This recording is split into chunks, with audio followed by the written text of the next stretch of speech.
20 वर्षीय युवती अंकिता भंडारी की हत्या के मामले में 30 मई 2025 को कोटद्वार जिला अदालत के द्वारा 3 दोषियों पुलकित आर्य, सौरभ भास्कर और अंकित गुप्ता को आजीवन कारावास की सजा सुनाई गई। इस फैसले से लगभग 3 साल पुराने उस हत्याकांड पर न्याय की मोहर लगी जिसने सितंबर 2022 में पूरे देश को झकझोर दिया था। एक रिसेप्शनिस्ट लड़की की हत्या और उसके पीछे की विभत्स सच्चाई ने न केवल समाज को आंदोलित किया बल्कि उत्तराखंड की तत्कालीन सरकार, पुलिस तंत्र और राजनीतिक गलियारों को भी कटघरे में खड़ा किया। ये मामला 28 अगस्त 2022 को तब शुरू हुआ जब अंकिता भंडारी ने ऋषिकेश के यमकेश्वर ब्लॉक स्थित वंतरा रिजॉर्ट में रिसेप्शनिस्ट के तौर पर काम करना शुरू किया था। रिजॉर्ट के मालिक पुलकित आर्य भारतीय जनता पार्टी के तत्कालीन नेता विनोद आर्य के बेटा था। अंकिता के काम पर लगने के कुछ ही दिनों बाद यानी कि 17 सितंबर 2022 को उसका पुलकित से विवाद हुआ और अगले ही दिन वह रहस्यमयी तरीके से लापता हो गई। परिवार की लाख कोशिशों के बावजूद पुलिस ने पहले एफआईआर दर्ज नहीं की। इस दौरान पुलकित आर्य ने राजस्व पुलिस को सिर्फ ये सूचना दी कि अंकिता लापता है, पर इसका कोई ठोस कार्रवाई नहीं हुई। मामला तब गंभीर होता गया जब अंकिता की एक ऑडियो क्लिप वायरल हो गई जिसमें वह मदद की गुहार लगाती सुनाई दी। 24 सितंबर को अंकिता का शव ऋषिकेश के पास चीला नहर से बरामद हुआ। तब ये जानकारी सामने आई कि 17 सितंबर को विवाद के बाद पुलकित आर्य ने उसे नहर में धक्का दिया था। इस मामले में पुलिस ने पुलकित आर्य और उसके 2 सहयोगियों सौरभ भास्कर और अंकित गुप्ता को गिरफ्तार कर लिया। उत्तराखंड सरकार ने बढ़ते जन आक्रोश और मीडिया के दबाव को देखते हुए अक्टूबर 2022 में एक विशेष जांच दल एसआईटी का गठन किया। जांच में मामला गंभीर होता गया। एसआईटी ने पुलकित आर्य के खिलाफ हत्या, छेड़छाड़ और अनैतिक तस्करी जैसे गंभीर आरोप लगाए। दिसंबर 2022 में एसआईटी ने 500 पन्नों की चार्जशीट दाखिल की जिसमें 97 गवाहों के बयान थे। इस मामले की पहली सुनवाई 30 जनवरी 2023 को हुई।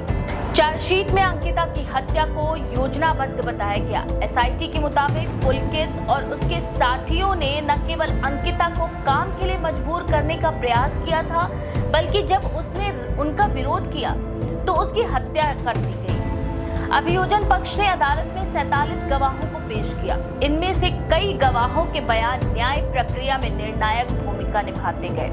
अप्रैल 2023 से अभियोजन पक्ष ने सबूत पेश करने भी शुरू किए जो लगातार चलते रहे। इसी दौरान अंकिता के माता-पिता और कुछ सामाजिक कार्यकर्ताओं ने आरोप लगाया कि हत्या से पहले अंकिता के साथ बलात्कार भी हुआ था। हालांकि फॉरेंसिक रिपोर्ट में बलात्कार की पुष्टि नहीं हो सकी। इसके बावजूद ये मामला सामाजिक और राजनीतिक रूप से संवेदनशील होता चला गया। एक तरफ उत्तराखंड सरकार की भूमिका पर सवाल उठाए गए, वहीं विपक्षी दलों ने इसे सत्ताधारी दल के नेताओं से जुड़ा हुआ मामला बताकर सत्ता की संवेदनहीनता का उदाहरण करार दिया। बीजेपी ने अपने नेता विनोद आर्य को पार्टी से बाहर का रास्ता भी दिखा दिया, लेकिन विपक्ष ने इसे केवल एक सिंबॉलिक एक्शन करार दिया था।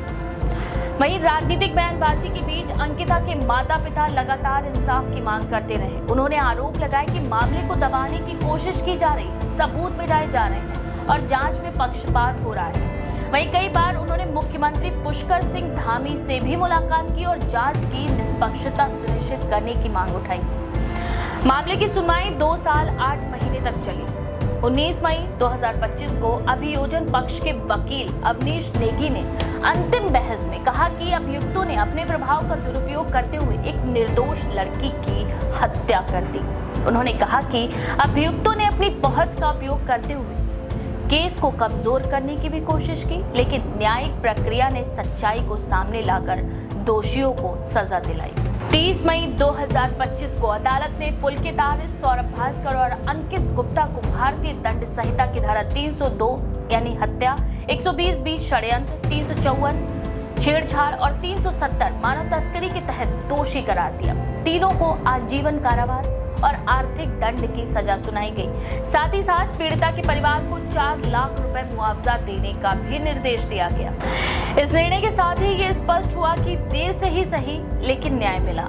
अंकिता के परिवार, जिन्होंने इस लंबे मुकदमे के दौरान सामाजिक, मानसिक और आर्थिक यातनाओं का सामना किया, उसके लिए ये फैसला राहत लेकर आया। कोर्ट ने अपने निर्णय में ये भी कहा कि ये मामला केवल एक हत्या का नहीं, बल्कि महिला सम्मान और सामाजिक न्याय से भी जुड़ा हुआ है। इस केस का एक बड़ा पहलू ये भी रहा कि इसमें मीडिया और सिविल सोसाइटी की सक्रियता ने न्याय प्रक्रिया को गति देने में अहम भूमिका निभाई।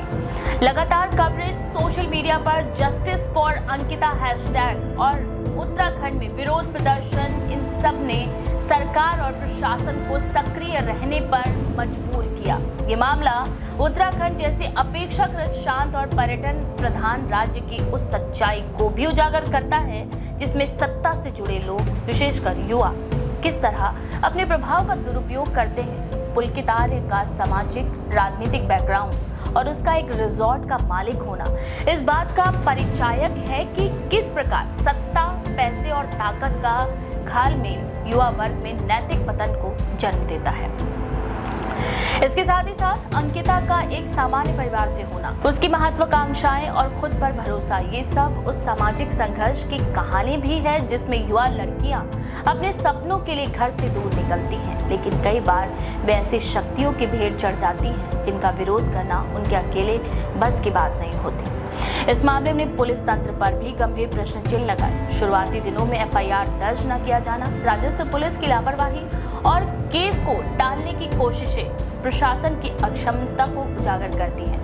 उत्तराखंड सरकार को इस पूरे प्रकरण के बाद पुलिस सुधारों और महिला सुरक्षा उपायों को सख्ती से लागू करने की भी जरूरत है। अंकिता की हत्या के बाद उत्तराखंड में महिला सुरक्षा और हॉस्पिटैलिटी सेक्टर में काम करने वाली महिलाओं की स्थिति को लेकर भी व्यापक बहस शुरू हुई। अनेक सामाजिक संगठनों ने मांग की कि रिजॉर्ट, होटल और अन्य निजी संस्थानों में कार्यरत महिलाओं के लिए अलग से निगरानी प्रणाली और शिकायत निवारण व्यवस्था होनी चाहिए। आज जब अदालत ने अपना फैसला सुना दिया है, तब ये कहा जा सकता है कि भले ही न्याय में विलंब हुआ, परंतु वह हुआ। लेकिन ये सवाल बना रहेगा कि क्या इस निर्णय के बाद समाज और शासन व्यवस्था कुछ सबक लेगी? क्या सरकार और राजनीतिक दल इस तरह के मामलों में समय रहते कार्यवाही करेंगे या केवल जन दबाव में आकर दिखावे के फैसले लेंगे? ये मामला केवल अंकिता भंडारी की हत्या नहीं, ये पूरे देश की उस मानसिकता का परीक्षण है जिसमें महिलाओं की सुरक्षा, न्याय प्रक्रिया की निष्पक्षता और राजनीतिक प्रभाव के दखल की परीक्षा होती है। इस फैसले से ये उम्मीद की जा सकती है कि आने वाले समय में अंकिता जैसी बेटियों को काम की जगहों पर सम्मान और सुरक्षा दोनों मिलेंगी, और यदि कोई उनके काम के साथ अन्याय करेगा तो उसे सजा अवश्य मिलेगी, चाहे वह कोई भी हो, किसी भी ताकत का मालिक हो। इस केस को भविष्य के लिए मिसाल बनकर देखा जाना चाहिए। उत्तराखंड सरकार को चाहिए कि वह इस केस के बाद तत्काल महिला कार्यस्थलों की सुरक्षा व्यवस्था पर पुनर्विचार करे और कानूनी प्रक्रियाओं में समयबद्ध कार्यवाही सुनिश्चित करे। साथ ही ये भी आवश्यक है कि पीड़िता के परिवार को दी गई क्षतिपूर्ति केवल प्रतीकात्मक न हो, बल्कि उन्हें सामाजिक सुरक्षा, रोजगार और सम्मानजनक जीवन के साधन भी दिए जाए। अंततः अंकिता भंडारी का नाम अब केवल एक केस फाइल का हिस्सा नहीं रहा, वह एक प्रतीक बन चुकी है उस युवा आत्मविश्वास की जो व्यवस्था से लड़कर भी अंततः न्याय की मांग करता है और उस सामाजिक चेतना की जो सत्ता के खिलाफ आवाज उठाती है। महिला सुरक्षा के इस निर्णय के बारे में आपका क्या विचार है? आप अपनी राय हमें कमेंट में जरूर लिखें। ऐसी और भी खबरों के लिए देखते रहिए द पेज 19।